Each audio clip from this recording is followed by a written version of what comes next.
What's up guys, Mixology Matt here, YouTube's favorite mixologist, and today I'm showing you my top 3 summer patio cocktails. Whether you're hosting some friends or need a crushable cocktail at the end of the day, this video is for you. Let's get it.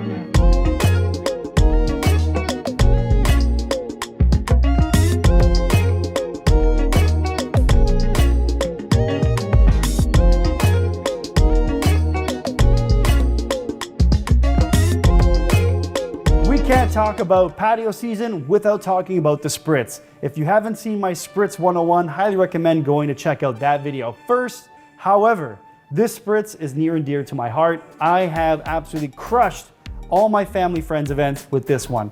Are you guys ready to make this cocktail? When we're building a Spritz, we always want to use a wine glass here, you know, a little bit more fancy, feeling a bit more upscale. The Spritz is one of the only times we're going to measure with our heart. If you try to actually measure out your sparkling wine, you're going to be there forever.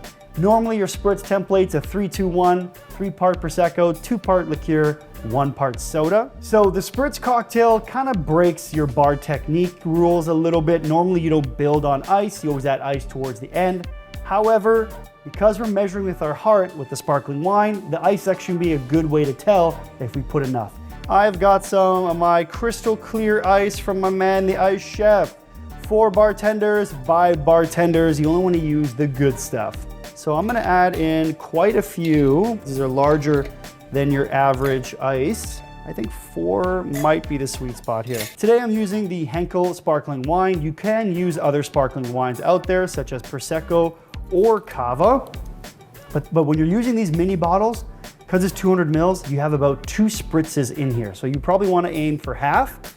Because I added in the ice, I want to get my liquid here, my sparkling wine, to reach the ice, if that makes sense.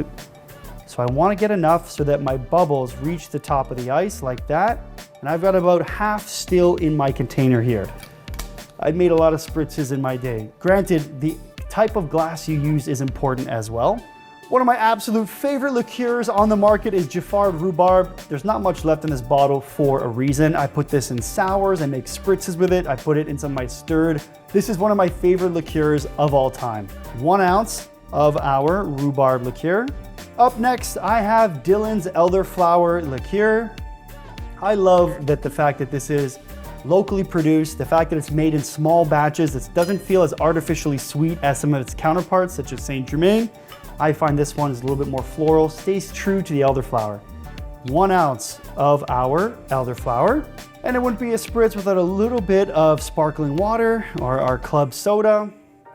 We've got our fever tree here. I'm gonna do a splash. Because we started with the ice and Prosecco first, we don't need to overly stir this. I just need to do maybe 1 or 2 dunks, and that is it. You wanna keep those bubbles intact. And for a garnish, I have a dehydrated orange. You can use fresh fruit here, you can use herbs, but I just find the orange always does the trick.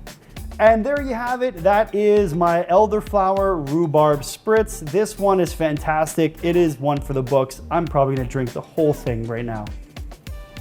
Ooh. The rhubarb is the first thing I smell here. Oh my God, this drink fucks. This drink is incredible. I just need to be on a patio. I want to be wearing my sunglasses, maybe have a sunburn at this point. You know, this is just the drink of summer. My second cocktail is going to be a Raspberry Mojito. Mojitos are one of my favorite light and refreshing cocktails. Whenever I'm on the beach, this is exactly what I want. The raspberry adds a unique tart flavor to it. And of course, it looks pink, it's beautiful. Guaranteed when somebody sees one, they're gonna want one.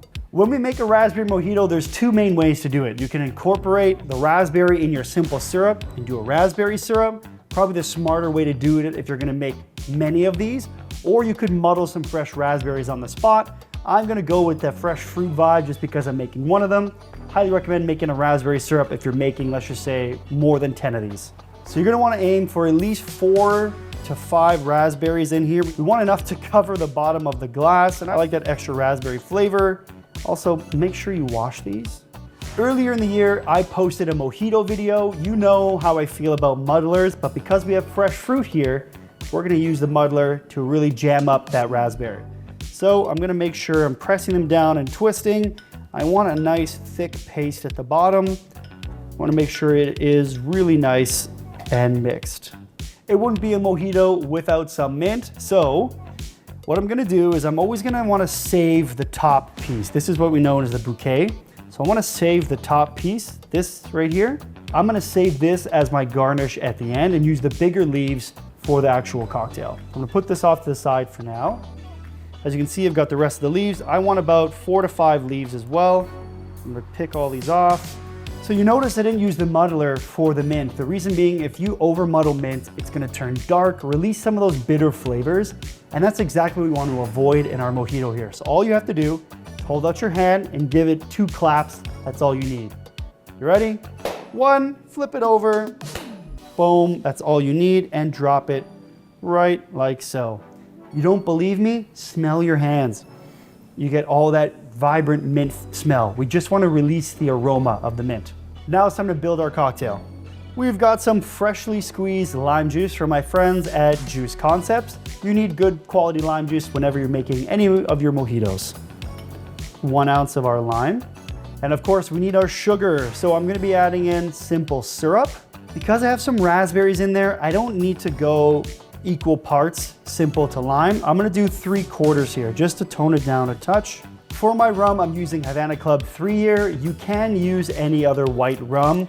Some people like darker rums in the mojitos. I just find the white rum is clean. It lets some of those other flavors come through. Plantaray makes a great option as well, but I'm gonna use 1.5 ounces of my Havana 3-year. And now it's time to add in our high quality ice from the Ice Chef by bartenders for bartenders. So now we're gonna put that right in. So I'm gonna take my spoon and I'm just gonna stir this a few times. I want my ice to really start chilling my glass a little bit. Ideally, it would have been a frozen glass. Now we're gonna top this off with our Fever Tree Club Soda. So I don't know if you guys can see the difference right now. Because the Club Soda does not have any sugar in it, it's floating on the top. So what I wanna do is take my spoon and I just wanna dunk it a few times. And that would totally work. Now the thing is, when we are making a mojito with fresh fruit, you're gonna get some of the pulp in there. Some people really don't like that. I honestly don't mind. Maybe the raspberry syrup's the way to go, but I like the fresh fruit flavor. Remember this piece from the beginning? We're gonna use this as our garnish. I'm just gonna tap it along my glass here to really air it out. Again, give it a clap if we like, and I'm just gonna push it down like so. And there you have it. That is my raspberry mojito featuring some Havana Club, raspberries, your lime and simple. Let's give this one a taste.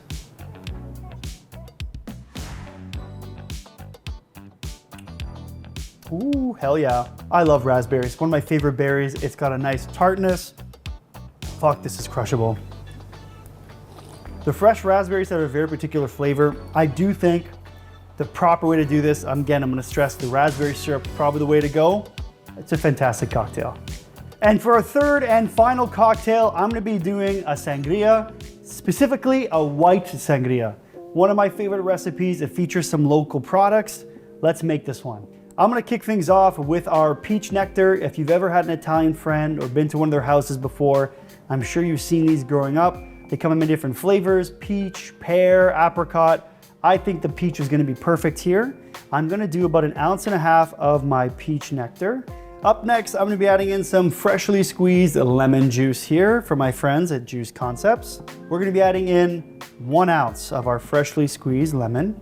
Up next, I'm gonna add just a little bit of simple syrup to balance out all that lemon juice. I'm sure the peach could probably do it on its own, but just to be safe, I'm gonna do 1/2 ounce of my simple syrup here. For the core spirit today, I have Dylan's Pear Infused Gin. I really like this product. I had a chance to try it at the distillery. It is fantastic. I'm gonna do about 1 ounce of our pear gin. You can use other spirits in here, like an apricot, a peach brandy. For our white wine, I have a Sauvignon Blanc from Chile. You can use a Chardonnay as well, but both Sauvignon Blanc and a Chardonnay would work really well. We want something a little bit drier because we're adding in a lot of modifiers here. I would not use a Pinot Grigio in this recipe at all. 2 ounces of our Sauvignon Blanc. I do have a secret weapon here. It is gonna be my vanilla tincture. I made this one myself. You can use the vanilla extract as well. Definitely a high quality one. I'm gonna put a full dasher in. I really want that to come through with the cocktail. So now it's time to ice up our cocktail and shake it up. So now I'm gonna double strain my white sangria into a rocks glass with a king cube. Very high on the wash line there. Arguably it went a little too fast. And now I'm gonna garnish with a dehydrated lemon. Just gonna pop it in like so. And a little bit of mint for good luck. Gonna slap that mint. And there you have it. That is my white sangria. It's got a lot of stone fruit, the pear, the gin. Honestly, I'm really excited to try this one. Let's give it a taste. Ooh.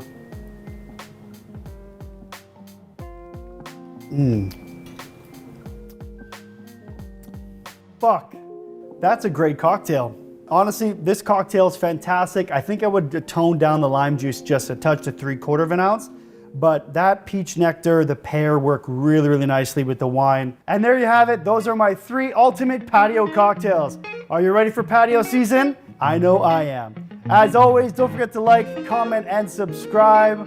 I'm Mixology Matt. I don't make drinks, I make smiles. Catch you on the next one.